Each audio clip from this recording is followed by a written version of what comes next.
Here we go. So, following up from previous videos about what you need to know, what's the baseline of your kind of health, screening of the health, basics you need to do to screen that you're actually healthy to do something about it.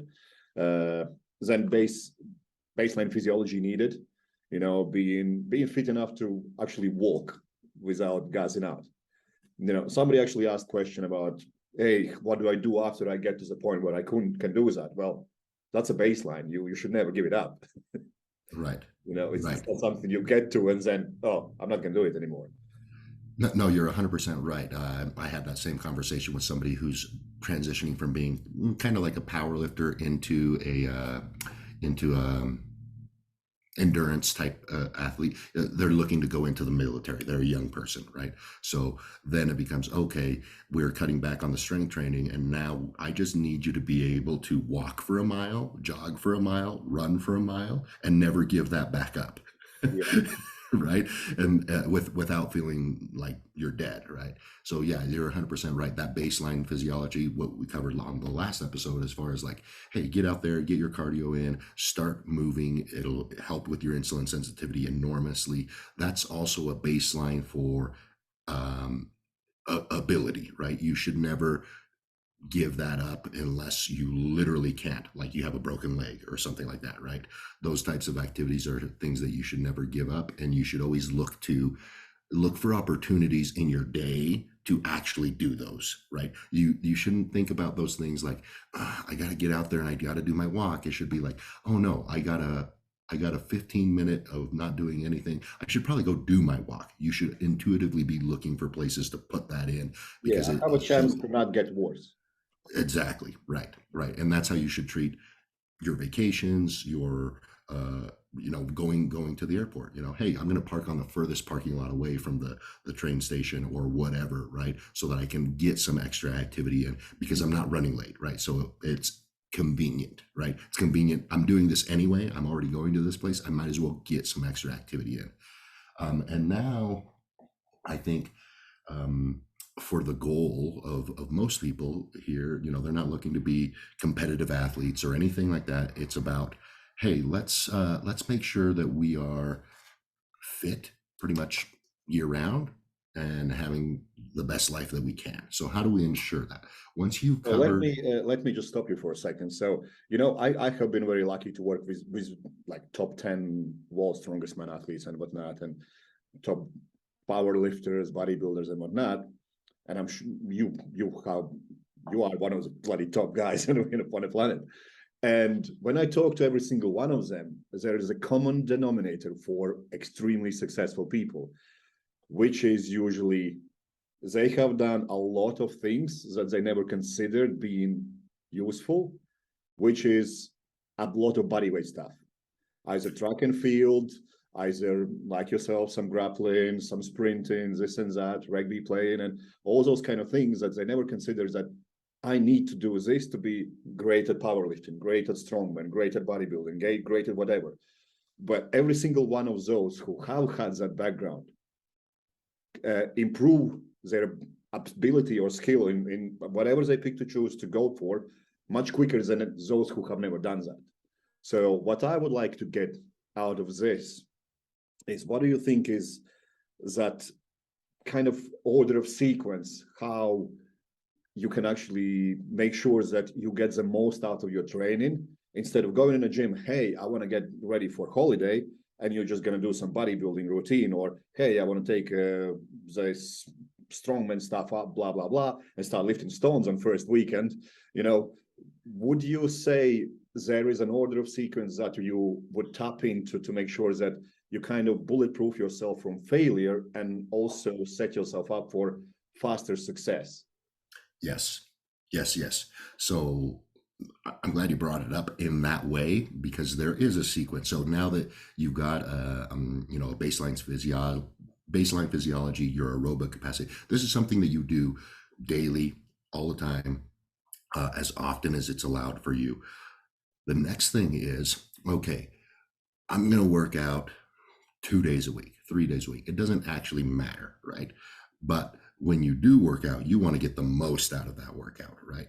So the next thing is kind of exactly what you talked about. Once you have the baseline covered, now it's time to incorporate something that you're going to do at every workout that helps the workout, right? So in other words, it's setting you up almost forever if you do this type of thing, and that is a proper warm-up. Okay, and it's not what people think. It's not about getting warm or whatever. It actually is more about what you just described, which is if they're not somebody who's been athletic their whole life, this is going to be actually very difficult, which is a body weight style warm up, something that involves some pull ups, some push ups, and preferably something for the lower body as well. Now, that can be scaled because a lot of people will be very weak when it comes to lower body calisthenic type movements, like a glute ham raise, for example. Most people are probably not going to just jump right into doing 5, 6, or 7 glute ham raises. They might be able to do one. Well, and in Toronto would be somebody's full workout, your workout. yeah, yeah. But you want to work up to something like that. You can move your whole body through space using just your legs. So something a little bit drawn down from that would be some leg curls, some lying leg curls. It could even be some sissy squats, literally. So just some way to clamp your feet into the ground and do some sissy squats. That will be extremely difficult for somebody who's untrained. And then regressing the sissy squat would be something like a step up, right? So it sounds really damn basic, but that's because it is. Again, it's one of these things where if you can't do this, you're not getting the most out of your workout. It's just that simple. If you can't do a round for, again, okay, so it's a warm up. This isn't a workout. It's going to be 8 to 10 minutes long. If you can't do a body weight circuit for 8 to 10 minutes straight, you're not in shape enough to reap the full rewards of whatever you're going to do next. And there is always somebody who will say, yeah, but I don't want to waste energy. And then look on Kai Green. He has that kind of stuff. If you ever have watched him training, he will do pull-ups, push-ups, dips every single time before he starts training. Mm-hmm. And he'll do it for like 20 minutes or so. Yeah. He's 135 kilos body weight. Doing pull-ups at that body weight. This guy. Oh, yeah. Yeah. Pull-ups. I mean, okay, so I come from being, relatively small, under 80 kilos, right? So I remember being able to do 35 pull-ups, right? Now I'm 106 kilos, 107 kilos, and there's no way I can do 35 pull-ups. But I mean, 15 pull-ups is a large order for me. That's very taxing. So just as an example for people, my warm-up for and again, this is a body weight style warm up like this is more for being able to gain motor control over your arms and legs, okay? Because that's what you're going to be using for the workout, right? You're going to be using your arms and legs to move other weights or machines through space. If you don't have great control over your arm and your leg, well, you're going to be losing the ability to manifest the change in the tissues that you're wanting to change. Say I want better biceps, okay? But I can't even do a pull-up properly. So I don't know what is my bicep working versus my shoulder working versus my lat working. That's what body weight exercises bring that other exercises don't. Because you're having to move your body through space, your brain interprets that completely different. It actually makes a better connection with all of the muscles that are having to do that movement.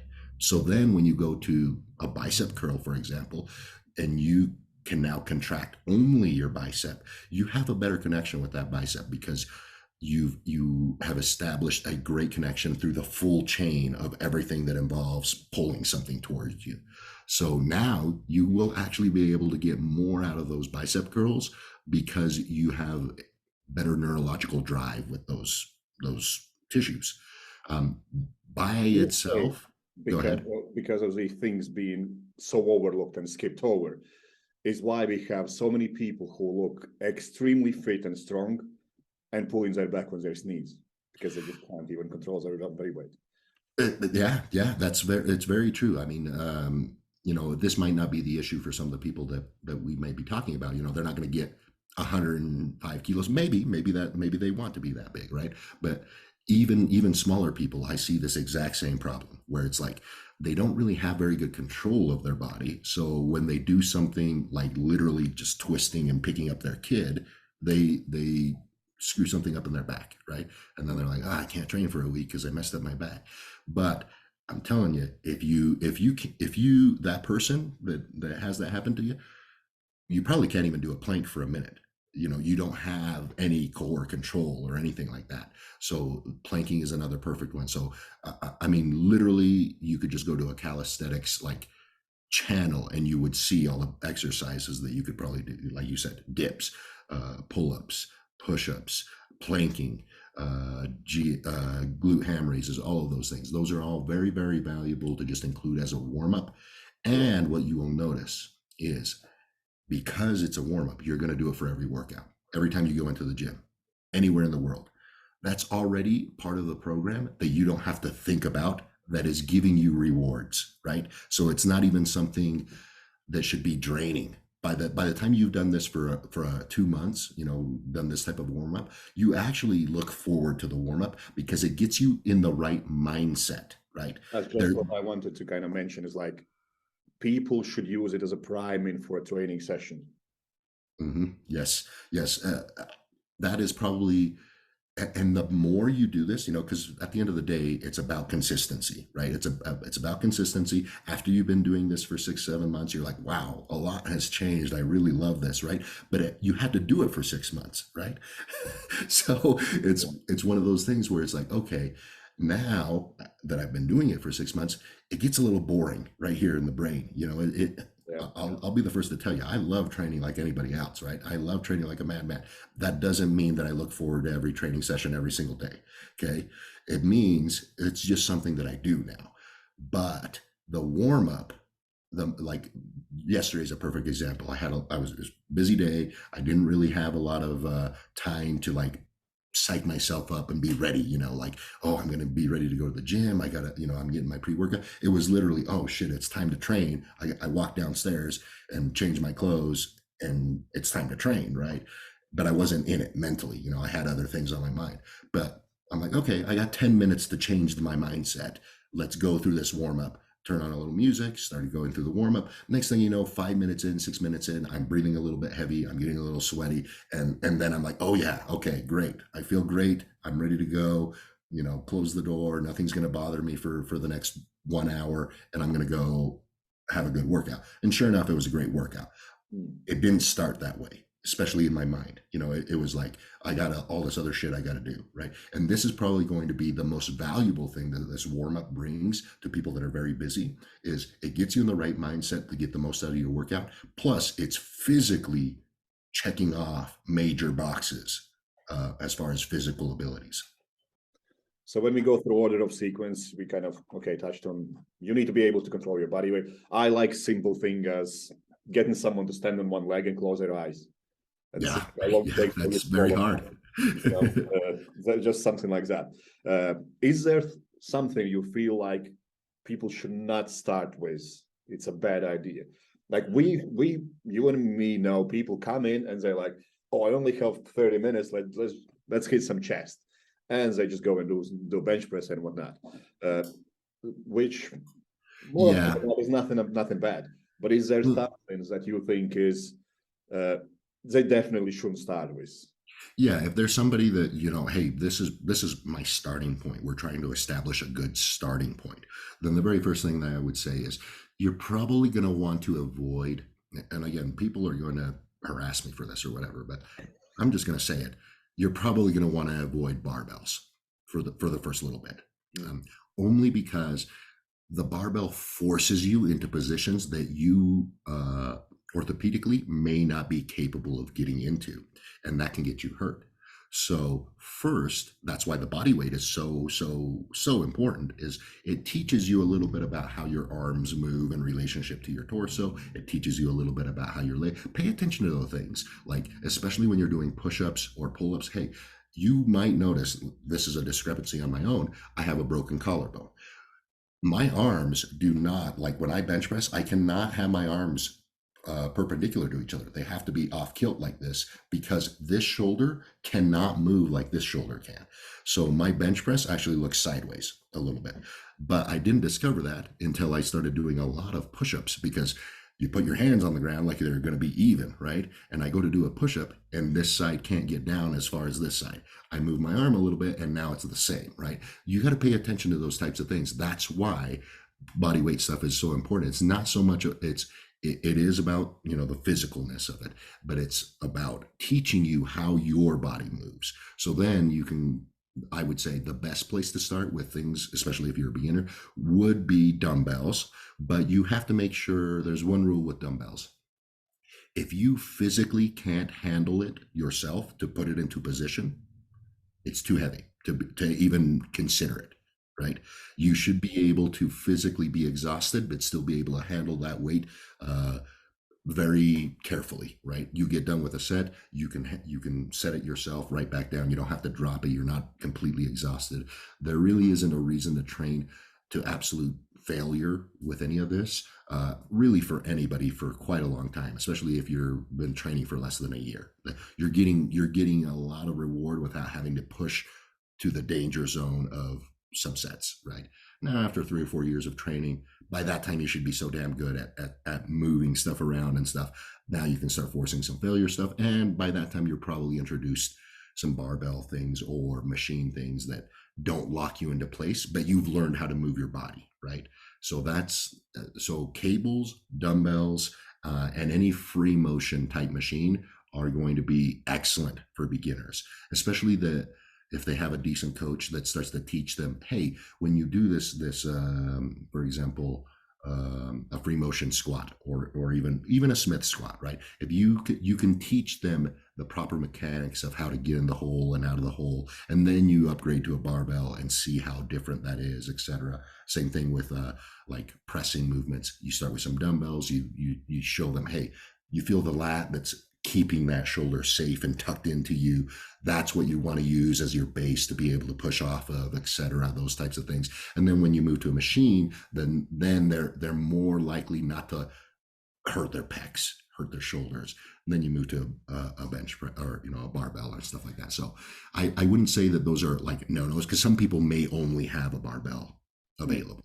But if you can avoid it, especially if you don't know much about what you're doing, that's where I would start, is avoid those first, concentrate on some dumbbells, cables, and machines, so that you can start gaining the rewards of working out without putting risk on the table quite yet. Yeah, absolutely. Because like with barbell, you have seen how I squat. I have to squat really high bar because I have really long torso. Right. Like, Right. if you don't understand the biomechanics and restrictions of what it can cause you, you're just gonna get an injury. Simple as. Yeah, absolutely. A lot of people run into that, especially with squatting. They're like, "Oh, should I do this or should I do it that way? This guy does it this way," and they just don't know. So they try one and try the other, and one feels they don't know what to feel. Right? That's the problem, is they don't know what's right versus wrong. So it's one of those things where you can avoid some of that, especially if you don't have somebody teaching you, by sticking to machines that I wouldn't say restrict your motion, but force you to use proper mechanics. I mean, that is why machines are made. They're not every machine is going to fit you well, but they are made so that they don't get hurt. If every machine hurt somebody, they wouldn't be in gyms. So how I wanted to kind of go about this as well is you always say, hey, when we start, well, we kind of start as this is how you prime your body for success, basically. These things need to be covered and whatnot. How often have you come across someone who has been training for 5, 10, 15 years, and then you strip them back, start making them doing body weight stuff, and do you see the changes in how good they actually can get, even when they are already good? Yeah. So kind of all of this, what we just talked about now, and what we talked about in the last episode of just getting their aerobic system on board, both of those situations. I have come across I wouldn't say 15 years. I haven't come across somebody that long in training. But this particular person that I'm thinking about was like 7 years into training. Um, maybe a little bit longer. And they were kind of like in a slump in life, right? You know, it happens to everybody as far as like training injuries adding up, trying to push hard, but you just can't do it anymore, that type of thing. And then that's the very first thing we did. Hey, let's incorporate in your warm up, we're going to incorporate some pretty aggressive body weight stuff. And that's going to be the majority of your work. And then the rest of the work was just, hey, we're going to, after you do this, we're going to do some squats for 20 minutes. And then that's the end of the workout. Right. Um, and yeah, I mean, at first it was more of, they had the right mindset. It was more of, hey, I'm just going to train my ass off with this body weight stuff and really kind of try to kill myself. But next thing you know, when we started introducing barbell stuff back in, man, their fitness level, right? Their ability to just execute was way higher than normal, way more than before. You know, by the time we introduced barbell stuff, they were fit enough, both aerobically and the body weight stuff, because the body weight stuff isn't that taxing, right? So you can, for example, my warm up is 5 to 7 pull-ups, 5 to 7 push-ups, 5 to 7 HGRs. You run through those as quickly as possible, not in a hurry, but you know, no breaks. And then I take a 30-second break and then do it again. And I do that for 8 minutes straight. Okay. That is, your heart rate is elevated that whole time. Okay. You do that long enough, and next thing you know, your fitness level in between sets doesn't have to be that long. You take a set of 10 squats, you're going to rest 70 seconds, and you're going to feel like you can do it again. And that's what this guy started realizing is, hey, I don't need to rest 2 minutes. I can do it in 90 seconds. I'm like, okay, let's take that further. Next week, we're going to cut it down to 80 seconds. 2 weeks later, we're going to cut it down to 70 seconds. This guy got to the point where he was doing 10 sets of 10 on squats with 60 seconds break, right? And he could crush through 10 sets in 20 minutes, right? That's an incredible amount of work. I don't care what the weight on the bar is, right? Yeah.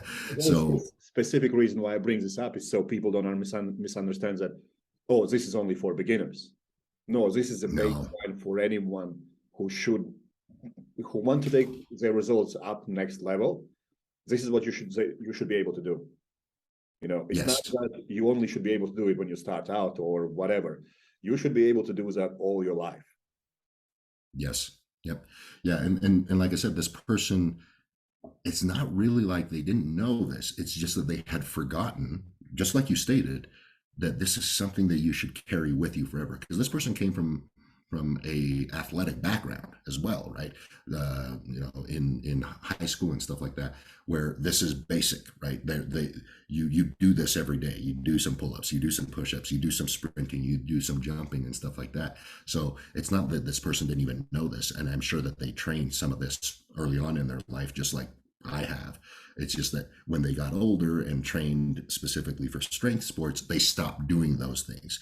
And though, you know, if you've done it for a long time, it takes a while for that to degrade, but eventually it degrades. That's what we spoke about. Where I said I have spoken with a lot of guys who are really successful. Say, oh, I don't do any of this, I don't do any of that. Yeah, but you did it for 15 years before you went to the gym. When you were a kid, you were doing track and field, you were doing this, you were doing grappling, you were doing whatever, and you forgot. Yeah, it takes. Yeah. People forget that changes you. That people forget that literally changes your abilities. When you do something long enough, it changes your genetics quite literally. You know, it changes your epigenetics, and it's almost like those skills and the baseline changes inside your body, they stay for quite a while. They will degrade, but it's only because you stop doing those altogether. But once you introduce them back in, your body kind of picks up on it pretty quick because of the history that it has from it. So with people that don't have any history with this type of exercise, it's very crucial to just keep that in consistently. After a little while, your body catches on. And next thing you know, you're a very fit, very capable person. You know, people can see you warming up and you know, you're doing 7-10 pull-ups every time you warm up for 8 minutes straight, right? One way how I can describe how you feel. You just feel powerful when you can control your own body weight. No matter how good you are at benching, squatting, and all those kind of things, when you can do just a plank, it just makes your body feel different. Yeah, it really does. It's because you're really tapping into your whole brain, essentially, because your body is part of your brain. I mean, there's this brain stem that goes right into your body and all the nerves come out. You're literally controlling your brain and stimulating your brain in a way that is almost internal, right? And yeah, it makes you feel great. There's nothing like being able to smash as many push-ups as you can, and the whole time you're like, wow, I feel powerful, I feel great. Or even something as simple as a body weight squat is extremely challenging for people, but when you can dominate a body weight squat, just like, hey, I could do body weight squats for 3 minutes straight if I needed to, right? Then you know that you've done your work as far as like being able to be physically capable. I don't care what your max squat is or whatever. If you can do that type of stuff, you're already. I'm not joking. You're already way ahead of like 97% of people on the planet that are trying to get fit. So let me ask you another thing. So we're talking about, okay, this is what how you prime yourself for success later on, whatever it is, bodybuilding, powerlifting, just training for life, health, whatever. Uh, Thing is, you already mentioned it gets boring and tedious. So to get that into your training session, how important it is to do it first thing. Like for myself, I would kind of sandwich it around what they love to do first, and only Mhm. then bring it in as a warm up. So what I mean by that, we could go in, hey, let's hit your chest, let's hit your arms, this and that, and at the end we're going to do a little bit of body weight to kind of finish you off. We Mhm. we build it up for a couple months, and then hey, let's start your workout with this. You come in, you do your 10-15 minutes, and this is going to transition for the rest of your life now. So how Yeah. important it is to always do it in the first thing, and what is your thoughts about, hey, as long as we have some kind of body weight stuff involved to keep you going, you're going to Mhm. progress and you're going to get better than completely skipping it altogether. Yeah, well, especially at the beginning because it'll be so hard, right? At the beginning, it'll be hard, and then it'll be like, "Damn, I got to do this every damn time I gotta get come in here." It's gonna suck, right? So yes, at the beginning, I wouldn't go. For example, I used three movements, right? In my example that I used for mine, I would probably take one of those movements and incorporate it into the workout on one day, and then the other movement on the other day, so that they get used to seeing these movements and getting Yeah. better and better at them. And then once they can do 10 or 12 repetitions of these, that's when I start putting them together and start moving them towards the beginning of the workout, right? And then next thing you know, they're already doing the workout, or I mean the warm up as part of the workout. Mm. And then the next transition is I take it out of the workout and I just say it. This is the warm up, and they're like, Yeah. oh. Okay, and another thing, body weight stuff doesn't just have to be muscularly involved, and what I mean by that is like repetition involved, like, hey, I'm going to do 7 push-ups, 7 pull-ups, etc. It can also be explosivity, okay, literally some high jumps Mm. or some plyometric type push-ups, so that elevated on a bench where you push yourself off to a standing position. You can you can get really creative with your body weight because people have gotten really creative with their body weight. So I sometimes rotate my body weight warm up, especially if I'm looking for strength adaptations. So for example, if your goal shifts, hey, I'm kind of as big as I want to be, I have a suit that's been made custom to my size, I don't really want to get bigger. There are all kinds of reasons why you wouldn't want to get bigger, right? Um, and I don't want to be too big. yeah, well, I mean, I've had that come up from people in business. Hey, I just had like 5 suits made. It cost me a lot of damn money. There's no way that I'm going to get bigger and cost me a shit ton of money just because I got bigger, right? So there are reasons, right? Especially when your goal isn't competitiveness, but that doesn't mean you don't want to be strong, right? That doesn't mean you can't bias your training to continue to get strong without putting on a lot more muscle, right? So you can make your body weight warm up into more explosive plyometric body weight warm ups. So as simple as I'm going to go in and do 3 high jumps followed by 3 plyometric push-ups, followed by a short sprint, like really short, like just 10 yards or 10 meters, right? Just boom. And then you walk back, start the circuit all over, and then you do it again. So that's a explosive type warm up. So you can really start to tailor the body weight manipulation and learning how to use your body, not just in repetitions, but in explosiveness as well. Yeah. So you can get creative with people like that. And that's also a really good like way to ameliorate the boringness, right? So, Absolutely. I was hey, about to say that it gets more exciting now. yeah, because then you can be rotating that warm up in, or like sandwiching in, hey, I'm going to do some push-ups followed by some high jumps followed by a sprint, and then the next, the next cycle or the next training block, you can flip it around so there's a little bit more repetition, a little less jumping and stuff like that.